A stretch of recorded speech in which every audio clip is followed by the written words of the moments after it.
নমস্কার বন্ধুরা, আমি আজকে একটা নতুন রেসিপি করছি। ডিম দিয়ে, মাছের ডিম দিয়ে ধোকা। দেখুন, ডিমটাকে সব দিয়ে মাখিয়ে আমি এটাকে ভাপা দিয়েছিলাম। এই থালার মধ্যে জল দিয়ে ভাপা দিয়েছিলাম। আমি এটাকে ঠান্ডা হলে এখন একটু পিস পিস করে কাটবো, আর আমি এটা কিভাবে তৈরি করছি আমি আপনাদের দেখাবো এরপরে।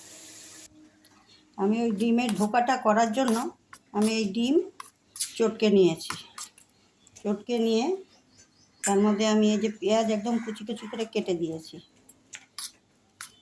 পেঁয়াজ দিয়েছি, এখানে কাঁচা লঙ্কা কুচি নিয়েছি, এখানে একটু কর্নফ্লাওয়ার নিয়েছি বাইন্ডিংয়ের জন্য, একটু আদা কুচি নিয়েছি, একটু খাবার সোডা নিয়েছি, একটু বেকিং পাউডার নিয়েছি, একটু নুন নিয়েছি। আমি এগুলো সব দিয়ে দিচ্ছি একসঙ্গে। খাবার সোডাটা দেওয়ার জন্য, বেকিং পাউডারটা দেওয়ার জন্য এই ধোকাটা, নাহলে ডিমগুলো শক্ত শক্ত হয়। ওগুলো দিলে না ডিমগুলো খুব সুন্দর সফট থাকে। আমি এইগুলো সব একসঙ্গে মেখে নিচ্ছি, তারপর আমি ওই থালাতে ঢেলে বয়েল করব।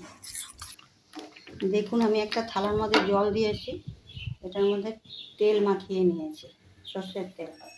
এর মধ্যে আমি এই ব্যাটারটা ঢেলে দেব। দেখুন, আমি এই ব্যাটারটা এর মধ্যে ঢেলে দিয়েছি। এবার আমি একটা থালা দিয়ে চাপা দিয়ে দিচ্ছি।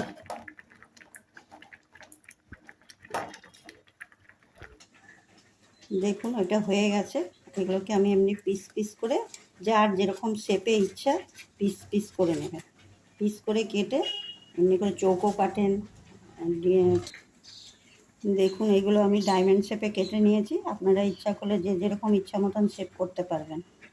দেখুন, এগুলো আমি একটু তেলে ফ্রাই করে নিয়েছি, হালকা হালকা, বেশি না। একটুখানি দেবো আর নামিয়ে দেবো। দিয়ে দিয়েছি। আমি পেঁয়াজগুলো এর মধ্যে দিয়ে দিচ্ছি। পেঁয়াজ, আদা, রসুন সব একসঙ্গে দিয়ে দিব।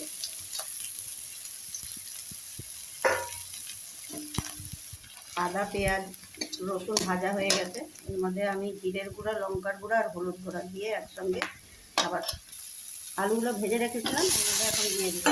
আলু দিয়ে কষানো হয়ে গেছে, আমি এর মধ্যে জল দিয়ে ঝোলটা আমার হয়ে গেছে। আমি কিন্তু নুন দিইনি, একটু নুন দিলাম। এর মধ্যে একটু গরম মশলা গুঁড়ো দিলাম, আর এই ডিমের ধোকাগুলো দিয়ে দিলাম। দেখুন, আমার মাছের ডিমের ধোকা তৈরি হয়ে গেছে। এমনি করে একবার বানিয়ে করে খেয়ে দেখবেন, খুবই ভালো লাগে আর সুস্বাদু হবে।